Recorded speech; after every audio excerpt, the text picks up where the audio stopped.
Yeah, we're 10 days out from the movie opening, and, who knows what it'll do when it opens and how the world will receive it and all, but... Remember when a movie spent an hour and 47 minutes hiding the answer to its own mystery in plain sight? The entire audience sat there convinced that they were following the story, and the only reason that any of them figured it out is because the film eventually stopped and told them. Well, that was The Sixth Sense, the 1999 movie that made an entire generation stare at hallway shadows, whisper about twist endings, and suddenly treat every quiet kid like he knew something. Quick setup for the three people who dodged this one for 30 years. Bruce Willis plays Malcolm Crowe, a Philadelphia child psychologist who takes on Cole, played by Joel Osment, a terrified 9-year-old who won't say what's wrong, and then he says it. He sees dead people, and they won't leave him alone. And then comes the ending that quietly rewired a whole generation. Directed by M. Night Shyamalan, and rounding out the main cast are Toni Collette and Olivia Williams. Today we're going to count down 15 weird facts about this movie that you probably didn't know. And stick around for number 1, because Willis did not exactly arrive here the usual Hollywood way. But before we get into it, hit that like button and subscribe to Remember When. It helps YouTube show this to more people who also had no clue what was coming. All right, keep the nightlight on, and let's go outshrink the shrink. Number 15, he gave himself a role and then basically fired himself. M. Night Shyamalan is in this movie. If you remember him at all, he's the doctor examining Cole after the birthday party closet incident. In the room with Toni Collette, while the questions about Cole's injuries get very uncomfortable very fast. Now, originally that role was much bigger. Shyamalan wrote himself real dialogue, real tension, an actual reason to be there. But then he watched himself act and decided that he wasn't good enough, so he cut it down to a few seconds that most people never even register as the director. Directors trimming their own cameos is nothing new. The twist here is why. No studio notes, no outside pressure. He just sat in the editing bay, watched himself perform next to Toni Collette, and then figured out that the scene was better off with less of him in it. Watching yourself next to Toni Collette apparently will do that to a person. The scene now runs almost entirely on her, which is, look, exactly right. Sometimes the smartest directing choice is just pointing the camera at your lead and getting out of the way. Number 14, the whole thing started with a kid talking to empty air. Before the script existed, before any casting, before the twist, there was a wake at someone's house. Shyamalan was there. You know the setting, adults in dark clothes, food laid out, you get it. But off to the side, he noticed a kid sitting alone on a staircase, having a full conversation with the air. Every adult read it the same way. Oh, strange kid, he doesn't get death yet. But Shyamalan asked a different question. What if the kid understood it better than everybody else? What if that space wasn't empty? What if the person everyone was mourning was actually sitting right there on the stairs? That image fed one of the movie's most important scenes. Cole at the Collins wake, carrying a message that the adults don't even know they need. The ghosts are scary, sure, but the real gut punch is watching a kid beg the world to listen and get treated like a problem to solve. All of this from one child on a staircase, while every adult in the room looked the wrong way. That's a very normal thing to turn into a blockbuster, right?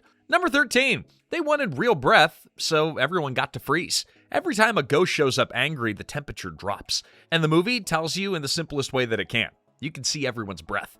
Cold air hanging in the frame, catching the light, tipping you off before anyone on screen actually reacts. Today, you'd add that with the computer, but Shyamalan went the other way. The breath is real because the actors were actually freezing. The crew sealed the sets in plastic and pumped in air cold enough to drop the room below freezing. That tense scene where Cole's hiding with the flashlight and Kyra finds him, those kids were genuinely cold. Part of it was that CGI breath in 99, it wasn't there yet, and Shyamalan didn't trust it. But the bigger payoff is that freezing your cast changes how they carry themselves, and that tension lands on screen in a way that you can't fake. So yeah, the ghost scenes feel colder because everyone was suffering. Number 12, there was almost a whole hospital wing full of ghosts. Now, at one point, the movie almost stopped being quiet and just threw an entire hospital wing of ghosts right at your face. This was the confession scene, where Cole is in the hospital bed and finally tells Malcolm what he sees. In the finished film, it's small. A dark room, low voices, a terrified kid, and a psychologist who still thinks that he's the adult in charge. Perfectly uncomfortable. The original cut had a lot less restraint. Shyamalan shot a moment where Cole looks out the hospital window at the wing across from him, and every single window has a ghost standing in it. Then he cut the whole thing. Good call, too. The boy's face does everything that the footage was reaching for, and it does it without shattering the quiet that the scene runs on. Sometimes less really is more, especially when more is dozens of dead people staring through hospital windows. Number 11. Mischa Barton's vomit was cereal, which somehow makes it worse. Now, Mischa Barton is in the movie for just a few minutes, and she uses every second of it to ruin your evening. Kyra appears in Cole's little tent, she tilts her head, and then throws up on him. The vomit was breakfast cereal. The crew mixed it to the right texture. Barton held it in her mouth and let it go on cue. She later said the options were cereal or banana. Glamorous work, right? Well, the best part is that Barton hadn't told some of her friends that she was even in the movie. So one of them caught it cold, no warning, and immediately bolted from the theater. For a second, they genuinely thought that they watched their friend die on camera, which raises some questions about that friend's grasp of how movies actually get made. Number 10, she kept waking up at 1:11, 3:33, and 4:44 every night. Now here's a detail that nobody involved seems entirely comfortable explaining. Toni Collette was staying in a Philadelphia hotel during her shoot. Her days were spent playing a mother, watching her child fall apart and not knowing why. Then she'd go back to an empty hotel room every night. At some point, she started waking up in the middle of the night, and every time, the digital clock by the bed was showing the same kind of pattern. 1:11, 3:33, 4:44, night after night. She's talked about it directly, and it rattled her enough that she leaned hard into meditation to get through the rest of filming. But here's the part that makes it stranger. By her own account, she didn't fully clock that she was in a horror movie until weeks in, when she passed the editing bay and caught them cutting the Kyra ghost scene. She thought that she was shooting an intense family drama about a woman and her troubled son. The genre snuck up on her, and by the time it landed, she was already waking up to those numbers alone in a city she didn't live in every single night. That's spooky. Number 9, the movie keeps warning you with red. Now, once you notice the red in The Sixth Sense, you can't unsee it. It's everywhere, and every time it means something. A ghost is near, or death is near, or the floor is about to drop out from under you. Shyamalan runs it through the whole film without blinking. The red doorknob on the basement door that Malcolm can't open, the red balloon drifting up the stairwell right before a spirit locks Cole in a closet at that birthday party, Cole's tent, his one supposed safe spot glowing red and turning out to be anything but. Kyra's mother, the one person at the reception not in black, is standing there in red. Your conscious mind misses it the first time through, but your nervous system doesn't. Then you rewatch and you realize that the movie's been color coding the dread the entire time, slapping little warning labels on every scene right under your nose. Number 8, the first draft was a totally different movie. The Sixth Sense went through draft after draft before Shyamalan had anything that he'd show a soul. And the early version has almost nothing in common with what ended up on screen. Malcolm wasn't a child psychologist. He was a burnt-out crime scene photographer, spending his days shooting the worst things that people do to each other and not winning any Father of the Year awards at home. And the whole thing was a serial killer story lifted straight out of Silence of the Lambs. Here's the setup. Malcolm's at Parents' Day at his kid's school, and he spots a crayon drawing on the wall that matches the signature of a killer whose scenes he'd been photographing. He lifts the paper to see who drew it, and it's his own son. Then came the awful writer realization that he was basically remaking Silence of the Lambs. Somewhere in the middle of all those rewrites, everything turned. That's when he found the movie that we know, twist and all. Malcolm dead the entire time. A crime scene photographer chasing a killer became a child psychologist trying to save a terrified boy. Hey, quick pause. If I see dead people just ran through your head completely unprompted, welcome. You're among friends. And hit that like button and subscribe, because it helps get this in front of other people who are still not entirely over the ending of this film almost 3 decades later. And drop a comment. What's the moment that actually got you? Or are you one of those people who insists that they saw the whole thing coming the entire time? I know those people exist. We see them in the comments. I don't believe them, but I do see them. All right, guys, let's head back to Philly, the city of ghostly and brotherly love. Number 7, Michael Cera auditioned like Cole was having a pretty good week. Now, Cole needed a very specific kind of kid performance, not kid looks scared. Now, look, anybody can do wide eyes and heavy breathing.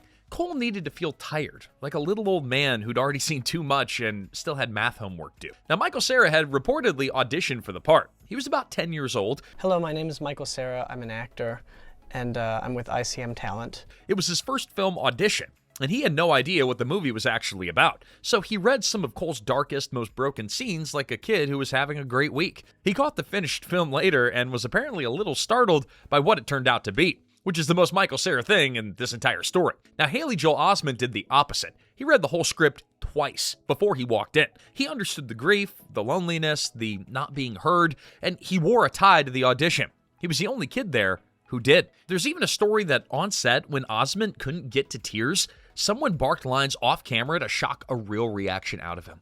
And it worked. So, yes, one kid played the darkness, too cheerful to clock it, and the other showed up in business casual, ready to emotionally flatten America. Number 6, Donnie Wahlberg lost 43 pounds for just a couple of minutes. Donnie Wahlberg plays Vincent Gray, Malcolm's former patient, and a living warning of what Cole could become if nobody reaches him. He turns up at the start, gaunt, shaking, coming apart at the seams, and then he's gone. To get there, Wahlberg starved off 43 pounds. The story goes that he told Shyamalan that he dropped some weight for the part, and Shyamalan figured that he meant 5, maybe 10, but then Wahlberg showed up looking like the movie had been haunting him for 6 months. At the time, he was still mostly the new kids on the block guy, so this was a serious pivot. There's also a patch of premature white in Vincent's hair, said to echo Cole's, a little scar from the life spent seeing what nobody else could see. The performance lands before he even says much. One look, and you understand exactly what's at stake for that boy. Number 5, Bruce Willis practiced writing with the wrong hand for one shot. The missing wedding ring is the hinge that the whole twist hangs on. At the end, when Anna drops it, Malcolm finally sees what we all missed. The ring was never on his finger. Not once. And the movie covers it with its own logic. Ghosts see what they want to see, and Malcolm chose not to look. For that to work, the absent ring had to slip past you for 2 hours, which mostly means keeping your eyes off of his left hand. But there was one scene that caused a problem. A close-up of Malcolm taking notes during an evaluation, his hands fully in frame, lit front and center.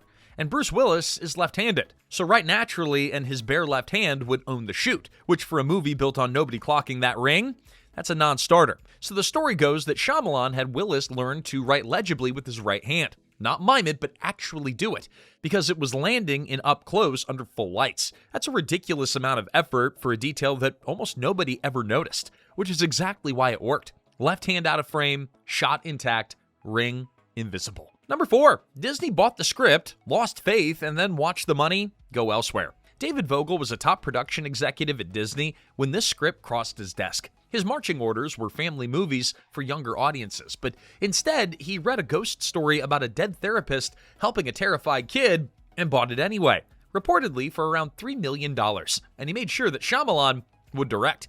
When the higher-ups saw what he had committed to, Vogel was out the door not long after, so Disney owned a script one of its executives had staked his standing on. Then they lost the guy who fought for it and decided that the whole thing, it was just too risky to fully back. So by the time that Bruce Willis signed on, this wasn't a tiny ghost story anymore. It was a roughly $40 million movie from an unproven director, with Willis working his way outside his action hero lane. So Disney pulled in Spyglass Entertainment to carry much of the risk and handed away a massive slice of the upside. Then, well, the movie made $672.8 million worldwide, second highest grossing film of the entire year. And Disney gave most of it away because they didn't believe in the script that had already cost them one of their own. Sometimes Hollywood is its own worst enemy, and the people running the numbers are the last ones in the room to figure that out. Number 3, Toni Collette auditioned bald, so Shyamalan hid the tape. Collette walked into the read for Lynn Sear with no hair. She'd shaved her head, and Shyamalan has said that he wasn't even sure whether it was for a role or just for the fun of it. I remember we were doing camera tests, and this blonde wig had been made for me. Either way, she turned up to a major studio audition looking nothing like what the suits had pictured for the exhausted single mom in a ghost thriller. But then she read, and Shyamalan knew it on the spot. So he did the obvious, reasonable thing. He hid the audition tape from Disney. He figured the executives would see a bald woman, make up their minds before the performance landed, and then pass. So the story goes that he kept the footage to himself and then sold her by name instead, pointing at Muriel's Wedding, the film that put her on the map. And somehow, it worked, and she got the part. But by then, her hair still hadn't grown back, so into a wig she went. An Oscar-nominated performance delivered in a wig by an actress whose own director kept her audition tape away from the people signing the checks. Number 2, the 4 words that they almost tipped their own hand with. I see dead people. 4 words whispered in a tent, and they became one of the most quoted lines of the year, really maybe in all of cinema. Plenty of people who've never seen the movie can still rattle it off. It outgrew the film completely. So it's strange when filmmakers almost messed with the moment, except that wasn't the line that worried them. It was the shot right after. When Cole says it, the camera pushes in on Malcolm's face, and the story goes that that's the part that made them nervous. Would the audience notice the camera suddenly caring so much about Malcolm's reaction? Would someone connect the dots right there in the tent and blow the ending early? So they talked about softening it. Trim the push-in, pull back, and don't hold so long on his face. Then they ran test screenings and watched the room, waiting for the tell. the gasp, the murmur, the one person who clearly just clocked the twist. Well, nobody did. The audience stayed with Cole, watching a scared kid finally tell the truth to the one adult that was willing to sit there and listen. So they left the shot exactly as it was. And later, when Anna dropped the ring, that same audience finally understood what they'd been sitting with the entire time. Number 1, Bruce Willis did not choose this movie. Bruce Willis didn't land in The Sixth Sense on some perfect artistic instinct. He landed on it because of, well, kind of a mess. In 1997, Willis was producing and starring in a romantic sports comedy called Broadway Brawler. An aging hockey player, romance, second chances, all that. So then production went sideways, and a couple weeks in, Willis wasn't happy. And since he also was a producer, he started firing people, including the director and cinematographer. A replacement stepped in and barely got anything usable. Disney looked at the millions already sunk into it and pulled the plug. Now Willis had an expensive problem. Disney had a serious damages claim, and rather than drag it through court, they cut a deal. Willis would star in 3 Disney movies at a steep discount. His going rate back then was somewhere around like $20 million a film. He took a sliver of that for Armageddon, The Sixth Sense, and The Kid. So one of the quietest, saddest, and most restrained performances of his career? Well, it all happened because he owed the studio. The Sixth Sense became the biggest hit of his life by a country mile. He got steered into it to settle a debt, and the box office had other plans. There you have it, everyone. 15 weird facts about The Sixth Sense. Which one got you? Well, drop it in the comments, and go ahead, share this with that one friend who still swears that they saw the ending coming, but of course they didn't. Nobody did. That's the whole point. And subscribe and ring the bell so the next deep dive will sneak up on you too. And until next time, this is Remember When.